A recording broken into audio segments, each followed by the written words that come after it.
You want to learn how to become a boxer? Well, look no further. Today, I'm going to break down what steps you should take to learn how to become a boxer as well as to compete in your first fight.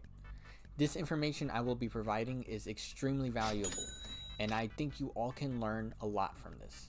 But I'm going to make this very fun. So with that being said, let's jump straight into this video. But before we jump into this video, please be sure you smash that subscribe button for more content like this. A little bit about me. I've competed in 3 exhibition matches with a record of 1, 1, and 1.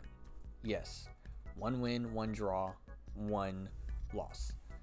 But I'm still learning as we speak. I will continue to compete though. But with that being said, all of the keyboard warriors in the comments below, step in the ring first before talking trash.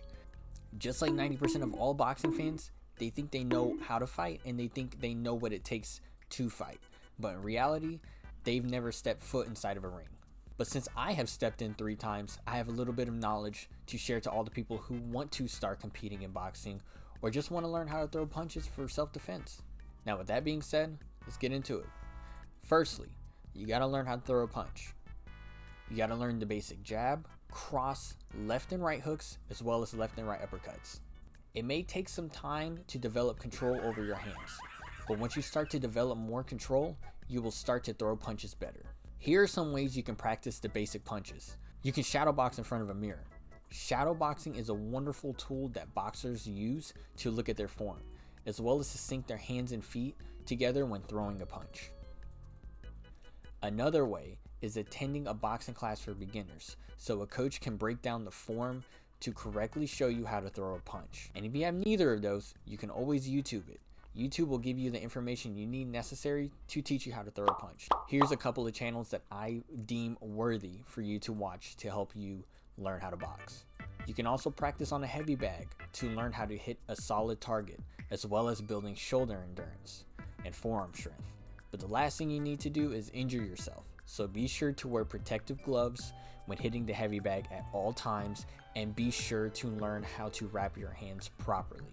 If this information is valuable to you at all, smash that subscribe button and hit that ring bell to let you know when I upload more boxing content. Next, you'll have to learn how to build endurance and stamina. If you devote your time into running, sprinting, as well as building punch endurance, you should be able to achieve fight shape in about 6 to 8 weeks. The road work is to help build endurance in your calves and legs, and a good alternative that many boxers use is jumping rope for calf strength, as well as hand and feet coordination.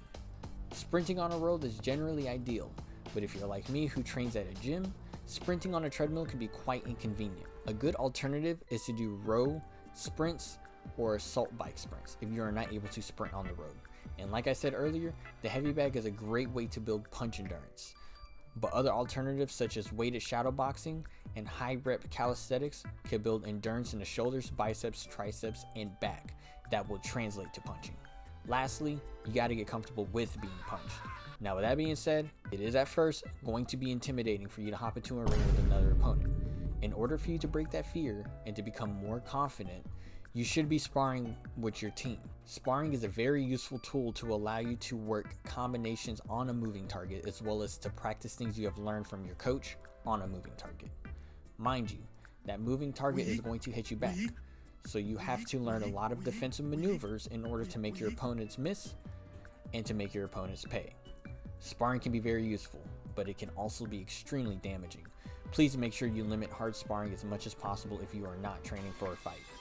A lot of great fighters get injured by hard sparring, when sparring is supposed to be a tool to helping your skills inside of the ring. But if you are training for a fight, hard sparring is highly encouraged to simulate an actual fight. But listen to your body and recover as much as possible if you are hard sparring. Fighting can be a very good learning experience for people who want to learn more about themselves when they are put in uncomfortable circumstances.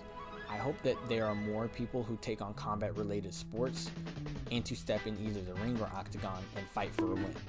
It is not easy training either, but we train how we fight, and if we train hard, we will all fight good. Also, form is key, and hard work will always beat talent in boxing, as well as any other mixed martial arts. So if you want to become a fighter, just remember those things. Thank you all for watching. Smash that subscribe button for more content like this, and I'll see you in the next video.